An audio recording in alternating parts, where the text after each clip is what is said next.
नवरात्रि का महत्व तो सभी जानते हैं, लेकिन हिंदू धर्म में माँ दुर्गा की पूजा के लिए यह खास दिन बहुत ही शुभ होता है। लेकिन क्या आप जानते हैं देवी दुर्गा का जन्म कहाँ हुआ था, उससे जुड़ी मान्यता क्या है, क्यों कन्या पूजा की जाती है और क्यों माँ दुर्गा की सवारी शेर है। अगर आप नहीं जानते तो इस नवरात्रि लेके आए हैं माँ दुर्गा से जुड़े तथ्य। देवी का जन्म कैसे हुआ था। देवी का जन्म सबसे पहले दुर्गा के रूप में ही मनाया जाता है। इसे राक्षस महिषासुर का वध करने के लिए जन्म दिया गया था और यही कारण है कि उन्हें महिषासुर मर्दिनी भी कहा जाता है। पौराणिक कथाओं के अनुसार देवताओं को भगाकर महिषासुर ने स्वर्ग पर कब्जा कर लिया था। तब सभी देवताओं मिलकर त्रिमूर्ति के पास गए। ब्रह्मा, विष्णु और शिव ने शरीर की ऊर्जा से एक आकृति बनाई और सभी देवताओं ने अपनी शक्तियां आकृति पर डाली। इसलिए दुर्गा को शक्ति भी कहा जाता है। दुर्गा की छवि बेहद सौभ्य और आकर्षक थी और इसके कई हाथ थे। क्योंकि सभी देवताओं ने मिलकर उन्हें शक्ति दी, इसलिए वह सबसे ताकतवर देवी मानी जाती है।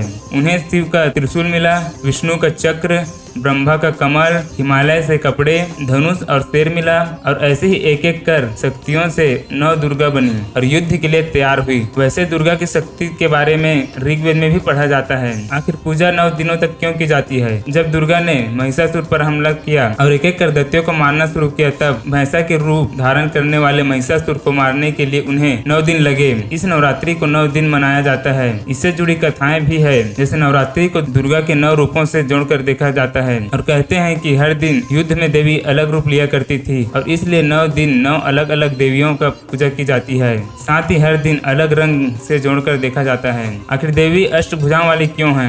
देवी दुर्गा को अष्टभुजाओं वाली कहा जाता है। कुछ शास्त्रों में 10 भुजाओं वाली भी कहा जाता है। वास्तुशास्त्र में 8 अहम दिशाएं होती है, लेकिन कई जगहों में 10 कोण या दिशाओं की बात की जाती है। इसमें है पूर्व, पश्चिम, उत्तर, दक्षिण, north east, south east, south west, north west. आकाश और पाताल कई 8 दिशाएं भी मानी जाती है, क्योंकि आकाश और पाताल को दिशा का दर्जा नहीं दिया जाता।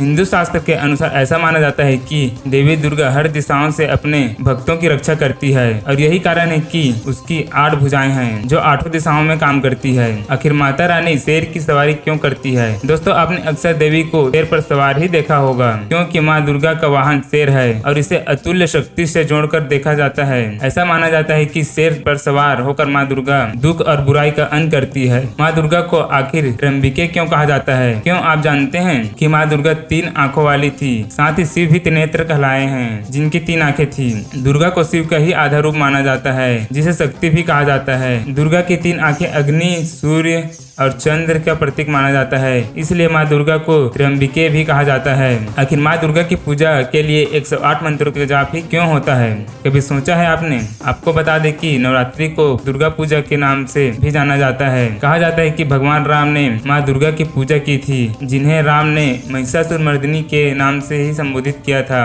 ये पूजा रावण से युद्ध करने के पूर्व की गई थी और इसीलिए दशहरा नवरात्रि के अंत में मनाया जाता है। जिस दिन रावण का वध हुआ था, माना जाता है कि राम जी ने दुर्गा पूजा के वक्त माँ दुर्गा को 8 नीलकमल चढ़ाए थे और इसीलिए ही 108 को शुभ माना जाता है। पितृपक्ष के अंत में ही नवरात्रि क्यों मनाई जाती है, कभी ये सोचा है आपने। आपको बता दें कि पितृपक्ष के पितरों की पूजा के बाद घर की शुद्धि होती है और उसके बाद आता है देवी पक्ष यानी नवरात्रि और इसके बाद से हर तरह के त्योहार की शुभारंभ होती है। कहा जाता है कि देवी पक्ष से पहले माँ दुर्गा बच्चों को साथ पृथ्वी की यात्रा शुरू करती है और इसलिए पितृपक्ष के अंत में नवरात्रि मनाया जाता है। माँ दुर्गा की मूर्ति बनाने के लिए तवायफ घर की मिट्टी का उपयोग किया जाता है। इसी प्रथा से जुड़ी मान्यताएं हैं कि तवायफ के घर जाने से पहले एक पुरुष अपनी सारी इच्छाएं और पवित्रता उसके आंगन में ही छोड़कर जाती है और यही कारण है कि तवायफ के आंगन की मिट्टी बहुत पवित्र होती है। इसी मिट्टी को मिलाकर माँ दुर्गा की मूर्ति बनाई जाती है।